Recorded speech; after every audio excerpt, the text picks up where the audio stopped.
Hi, you might be asking yourself why I put in the title of this video Croatian language and not the Croatian language.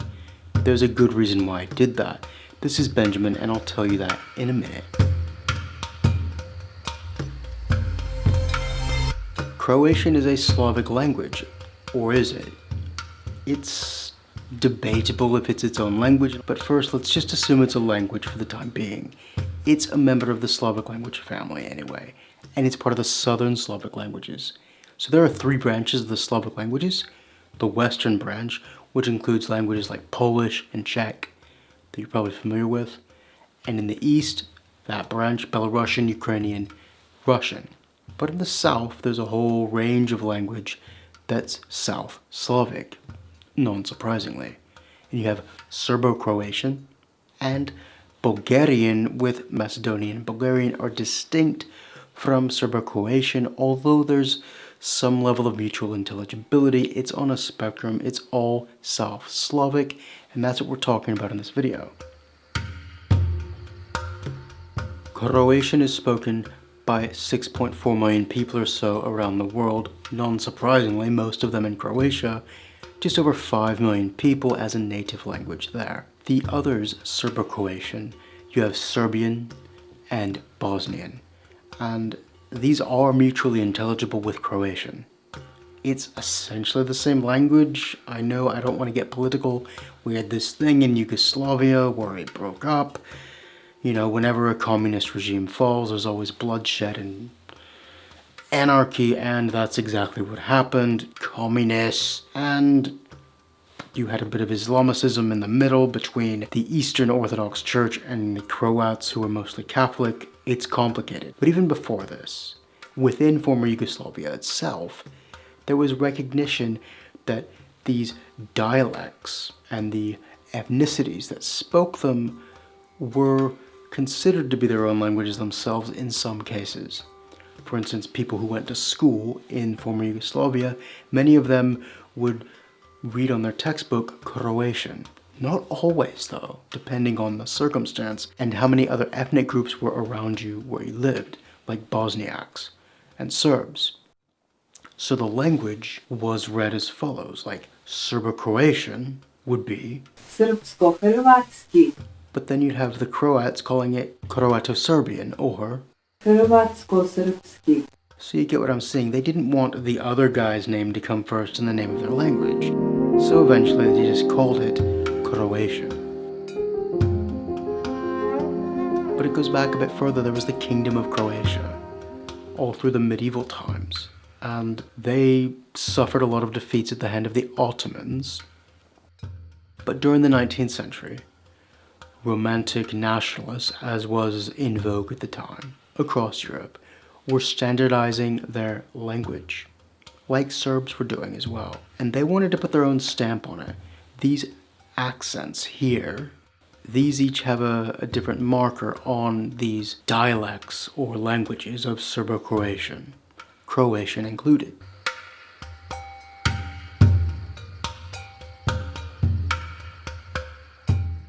And so that's just a whirlwind tour of the history. This video is more about the language. And by the end of this video, you'll know more or less how the language roughly works. This is a beautiful language, and I think it's worth giving a bit of words to. So let's look at this language.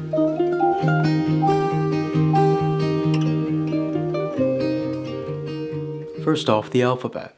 The Croatian alphabet. Oh, speaking of alphabet, one thing that makes Serbian and Croatian different is Croatian works in this alphabet, Latinica, or Latin alphabet, and Serbian works in Cyrillica, the Cyrillic alphabet. As I said, this language is written with the Latin alphabet, which really helps, but it does have some special characters, so let's look at those. When you see this combination, A and J, it's pronounced I. Stajati, to stand, to stop. Now this language has 3 C's, okay? So that's a bit different. So just a regular C is like the TS in gets, which is really common to Slavic languages. Pizza. You might know that one. Now these two C's, the one with the upside down boomerang on it, is a really hard ch sound that's not found in English. Ch, ch. It's a bit longer and thicker. Rachun, bill, like at a restaurant. The other one with the slanted accent, che. It's a bit more like the English one, but a bit more breathed. Che. Notch, night. Very similar to Welsh nos. D and Z are seen as one letter. It's like the J in joy, but a bit harder because you enjoy it. J. The D with a slash through its neck is basically like a pelleticized J sound. J. J. Takojer. Also, as well. The R is trilled, quite a bit like Welsh, but not quite. R. R. Ruka. Hand.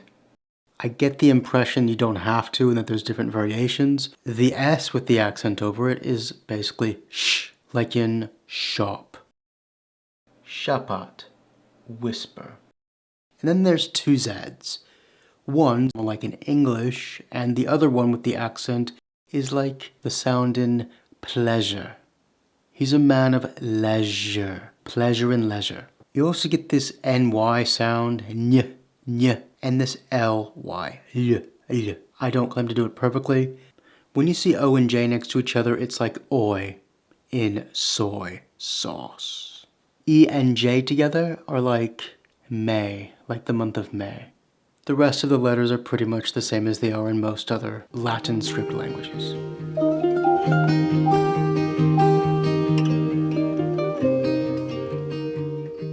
Keep a note for later that this is a pro-drop language, meaning you can drop off the pronouns. In Croatian you can say ja te pozivam, I invite you. But you don't have to say that, you can just drop off the ja, pozivam te, invite I you.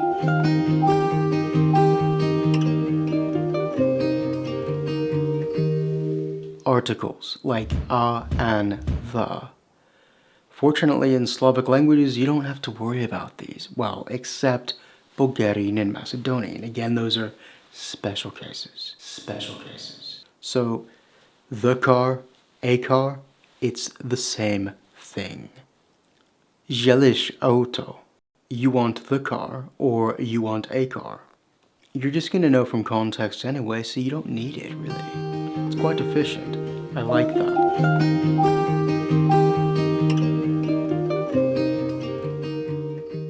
Greetings. How to say greetings. Bok. That's an informal way of saying hi and bye. Bok, bye. Bok, hi. Zdravo, hello, or pozdrav. A bit more polite. Greetings, basically. Good morning. Dobro jutro. Good afternoon. Dobar dan. Good evening. Dobar večer. Good night. Laku noc. Goodbye. Do widzenia. And how are you? Kako si or kako ste, depending if you're being more formal, the latter. Well, wait a minute, you might ask, why are there so many ways of saying good? Like dobar, dobra, dobro, those are all different. This is a gendered language like French or Welsh. There's masculine, feminine, and neuter, which means we need to talk about nouns.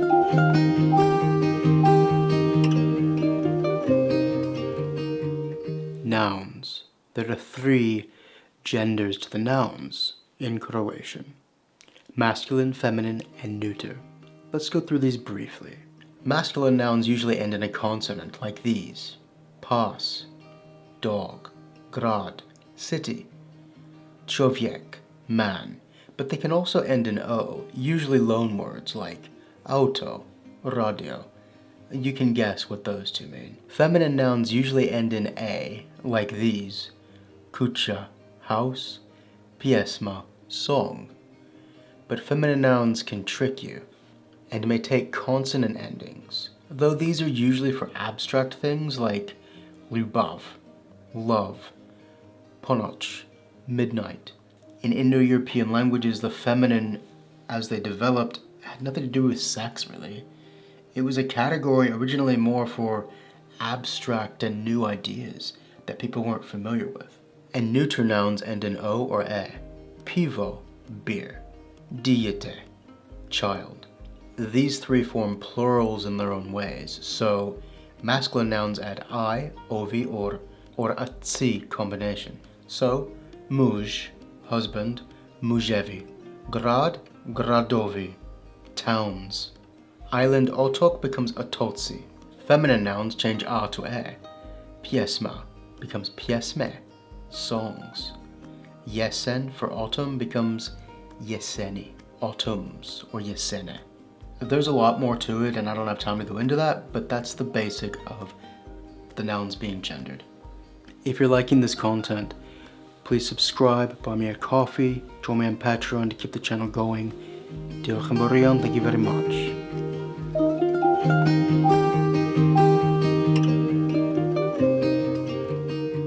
Croatian has a case system, meaning that the ends of words are going to change, and again, Bulgarian and Macedonian are a bit different.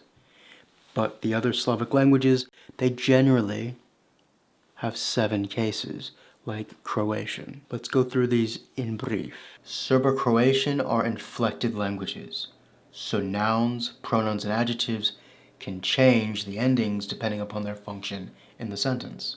As I said, 7 cases. So look at nominative. This is the form that you'll usually find in a dictionary. So we're going to use the word žena, wife, a lot, but I need to note that this could also be supruga. Supruga is more wife, but žena can mean woman or wife.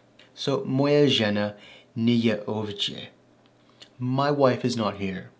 And you'll see that my and wife agree in the ending. Adjectives which are defining the nouns agree with each other. The genitive case. That is my wife's name. To je ime moje žene. To je ime moje žene. You'll notice that my wife, which ended in A's last time, has changed to ending in E's because it's in the genitive case. The wife is owning this name. And to is that. But you also get this genitive case after quite a few prepositions, such as Naš pas je iz Škotske. Škotske is the genitive form of Scotland. Normally it would be Skotska. Our dog is from Scotland. Is from changes Scotland to the genitive form. Other prepositions that do this are iza, behind, and od do, meaning from until. So, od Glasgowa do Zagreba. The dative case. This is things going into or toward things, usually. I'm sending a message to my wife. Svaljem poruku svojoj ženi. So there's a few things here.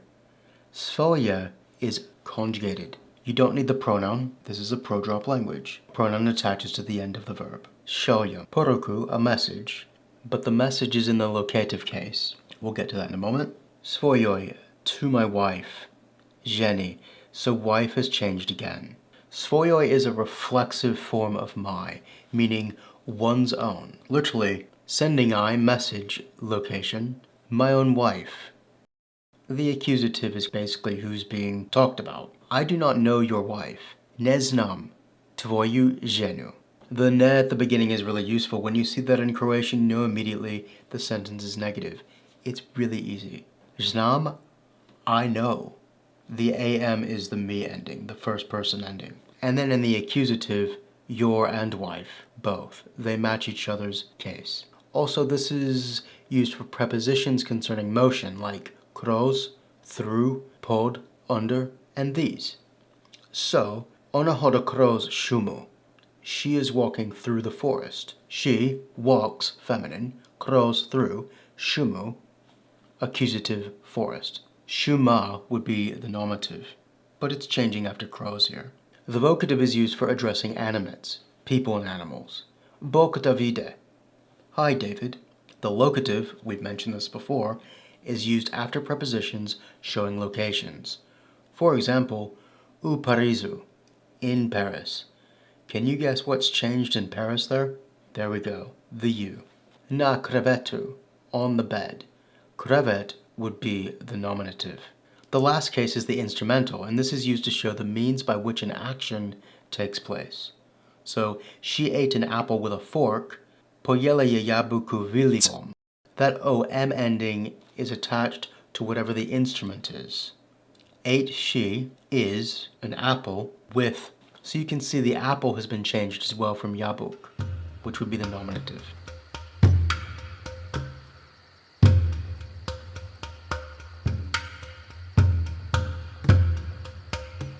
Adjectives in Serbo-Croatian generally agree with the nouns they refer to in gender, number, and case, and most adjectives have two forms, definite and indefinite. Indefinite forms come after the adjective. Moj novi auto je plav. My new car is blue. And the definite form comes before the noun. Moj plavi auto je nov. My blue car is new. So if you're emphasizing it, you put it before the noun. And these agree with gender. So for example, beautiful door. Door is feminine, so beautiful is lijepa vrata. Beautiful door feminine. Window is masculine, so lijep prozor. Beautiful window masculine. Field is neuter, so lijepo polje. Lijepo polje. Beautiful field neuter.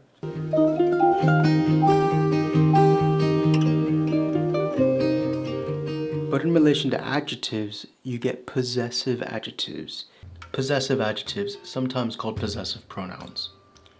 Moj, my, tvoj, your singular familiar, njegov, his, its, njezin or njen, her, its, naš, our, which this reminds me of French, no, plural form of that, vaš, your, singular polite, plural form and polite. This also reminds me of French, vo, njihov, their. And they also have reflexive pronouns. So, an example, naše žene se smiju. Our women, or our wives, are laughing. Naše žena, our wives, in the dative case. Se, themselves. Laughing, smiju, in the locative case. Smije would be in the nominative case.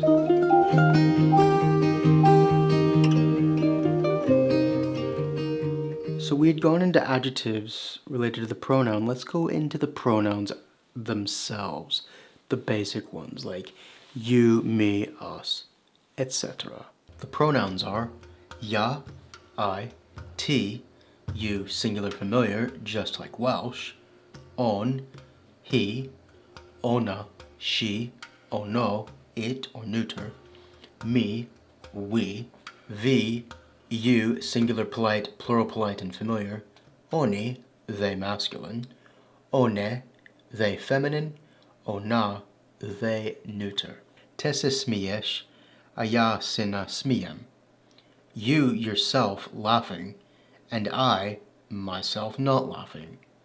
You are laughing and I am not laughing. You can see these two reflexive pronouns here. This is heavily used in this language.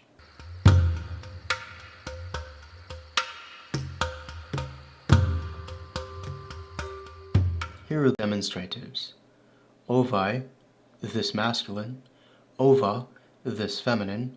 Ovo, this neuter. Tai, ta, and to, that. You'll remember from earlier we saw to. Onai, that masculine. Ona, that feminine. We've seen that one. Ono, that neuter. Well, let's have an example. This box is for my wife, but that potato is for me. Ova katia jaze moju ženu, ali onaj krumpir jaze mene. So, ona and kutia, this box, agree with the gender of each other. Je is the verb to be. Ze moju ženu. This is the accusative, and it comes after za, which means for, to, in, by, and with. In this case, more like for. Ali onaj krumpir. But this potato, onaj, potato is masculine. Ja, to be, is in this case. Za mene, accusative for me.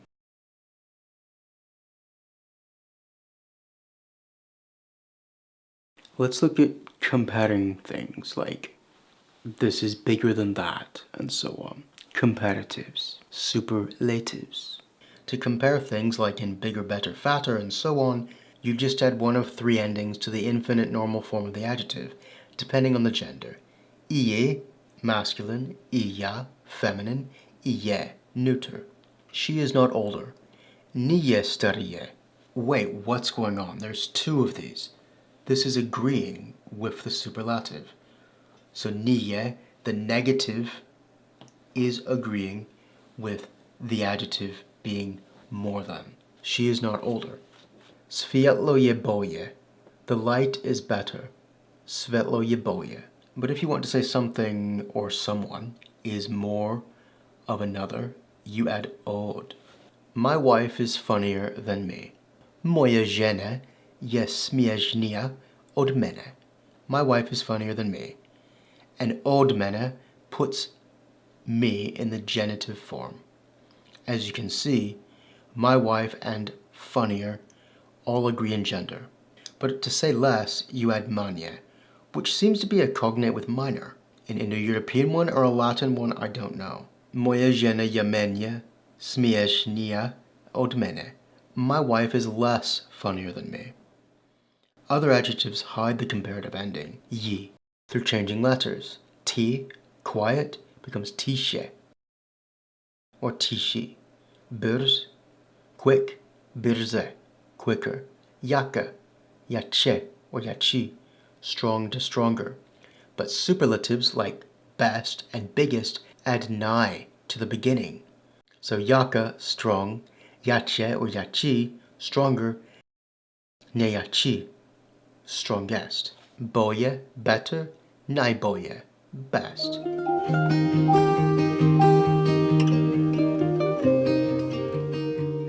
One of the things you need to know in any language quite upfront and quickly is how to ask a question. So what are the words for asking questions? Čije, whose, što, what, zašto, why, kako, how, kada, when, which often becomes just kad. And these change by case, which is an entire video. But one thing you do need to know is the question particle, the interrogative particle, li. Li is very useful. Hoće li ona kruha? Does she want bread? But remember what I said about it being pro-drop? Hoće already tells you that she is involved here. So you don't need the ona, really. You can drop it if you want, but you can add it for emphasis. Another one, do you have a family? Imate li obitelji. Imate li obitelji. Literally that means, have you, question particle, family. We've covered a lot in this video already, and you might be noticing that we haven't covered a specific section about the verb yet.